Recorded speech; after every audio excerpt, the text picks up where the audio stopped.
बहल, news 18 Ranchi.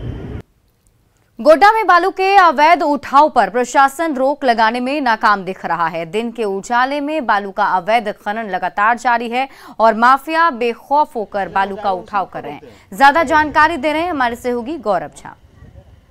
Godda जिले में जिस तरीके से बालू का अवैध उठाव चल रहा है, ये शायद किसी के नजरों से छिपी हुई नहीं है।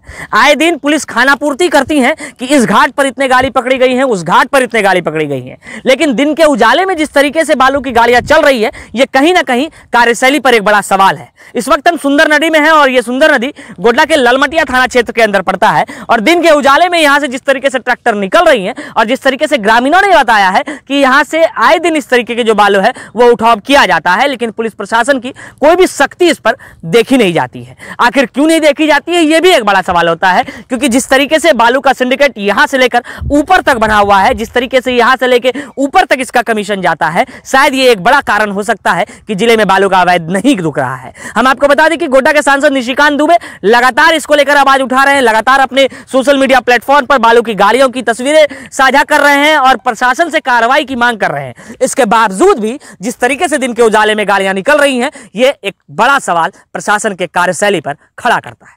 गौरव झा, न्यूज़ 18 गोड्डा। चास नगर निगम क्षेत्र के ITI मोड़ में बने एकमात्र सरकारी बस स्टैंड की हालत बदहाल हो चुकी है। कई बार इसमें सौंदर्यीकरण करने के नाम पर लाखों रुपए खर्च किए गए, लेकिन आज तक ना बस स्टैंड के अंदर एक बस रुकी और ना ही इसका रख रखाव हुआ। हालांकि इस बस स्टैंड को लेकर चास नगर निगम के द्वारा राजस्व वसूली के लिए भी नीलामी की जाती है, लेकिन राजस्व वसूली का नीलाम लेने वाले ठेकेदार के कर्मी सड़क पर ही राजस्व वसूली करते हैं। आपको बता दें कि साल 2006 में इस बस पड़ाव को बनाया गया था और 2014 में इस पर लाखों रुपए खर्च किए गए, लेकिन इसकी देखरेख खुद नहीं लगाई गई। आप तस्वीरों को देखकर खुद ही अंदाजा लगा सकते हैं कि बस स्टैंड की क्या स्थिति है। तो वो वाला जो है ना, सर, जब कुछ चलता नहीं है तो क्या करेगा? बेकार वाला जो आदमी लोग है, बेरोजगार वाला, तो सब लेता है और अपना जाता है। उन लोगों को क्या कीजिएगा? सर अभी लोग वहाँ बैठने का अड्डा हो गया। नहीं, अड्डा नहीं हो गया है। अब देख रहा है कि यहाँ कुछ हो ही नहीं रहा है, तब जाता है। कोई काम तो हो नहीं रहा है, न बस आ रही है न बस घुस रही है, सीधे निकल जाती है, पैसा देने का कोई नाम नहीं। यहाँ तक जो बन गया रोड, वो भी बस घुसने के लिए जगह भी नहीं दिया गया है। अब बस घुसेगी नहीं तो वो तो बोलेगा ही कि बस वाला कि हम कहाँ से देंगे।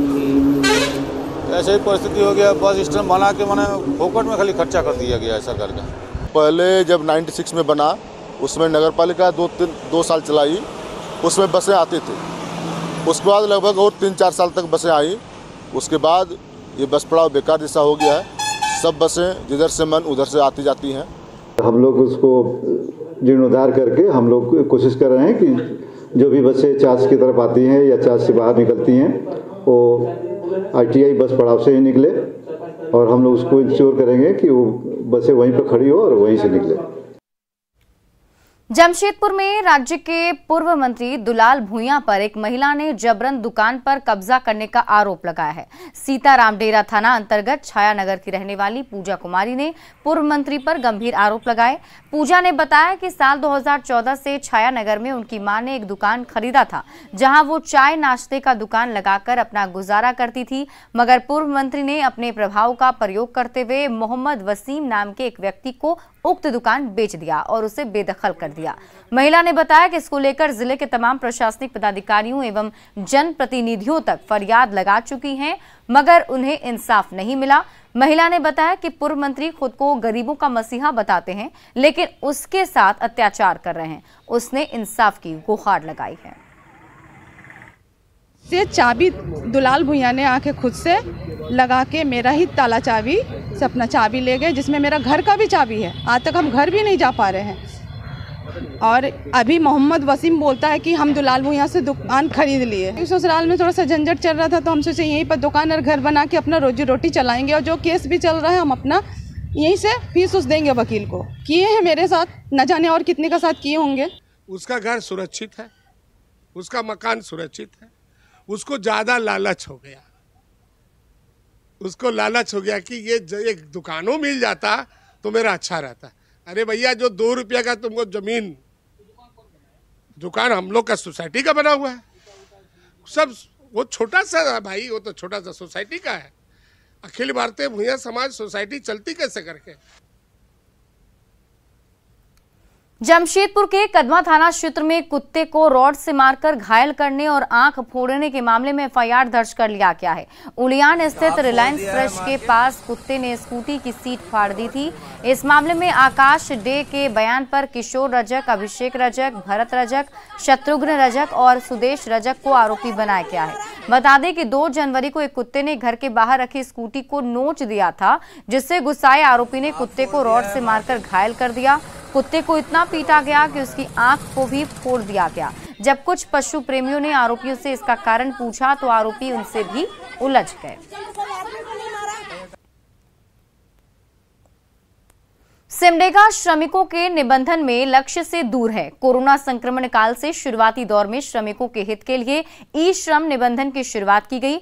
31 दिसंबर तक सभी असंगठित श्रमिकों का निबंधन पूरा कर लेना था, लेकिन सरकारी बाबुओं की लापरवाही के कारण आज भी सभी श्रमिकों का निबंधन पूरा नहीं हो सका है। सिमडेगा जिला को 1,96,560 श्रमिकों के निबंधन का लक्ष्य दिया गया था, लेकिन अभी तक जिले में महज 1,25,912 श्रमिकों का ही निबंधन हो सका है। लक्ष्य का महज 62% ही निबंधन होना निबंधनकर्ताओं की लापरवाही बता रहा है। निबंधन के पश्चात ई श्रम कार्डधारी लोगों की मृत्यु होने पर उनके आश्रित को 2 लाख का बीमा कवर मिलता है एवं पूर्ण रूप से अपंगता होने पर 1 लाख रुपये का उनको अनुदान प्राप्त होता है। जिले में अभी तक किसी श्रमिक को लाभ इससे मिला है? अभी तक ये लाभ का बैंक, जिनके भी एक्सीडेंट होता है या डेथ होती है, वे अपना बैंक में आवेदन देंगे, बैंक उसको फॉरवर्ड करेगा LIC के पास। अभी तक ऐसे हमारे पास सूचना प्राप्त नहीं हुई है। रांची में सड़क दुर्घटनाओं में कमी लाने के लिए केंद्र और NIC के सहयोग से IRED यानी integrated road accident database mobile application तैयार किया गया। इससे सड़क दुर्घटनाओं में कमी लाने के लिए डेटा एनालिसिस होगा। इसमें 4 विभागों को शामिल किया गया है। पुलिस, परिवहन, स्वास्थ्य और रोड इंजीनियरिंग डिपार्टमेंट के साथ अवेयरनेस के लिए एजुकेशन विभाग भी शामिल है। इसे झारखंड में फिलहाल 9 जिलों में शुरू किया गया है।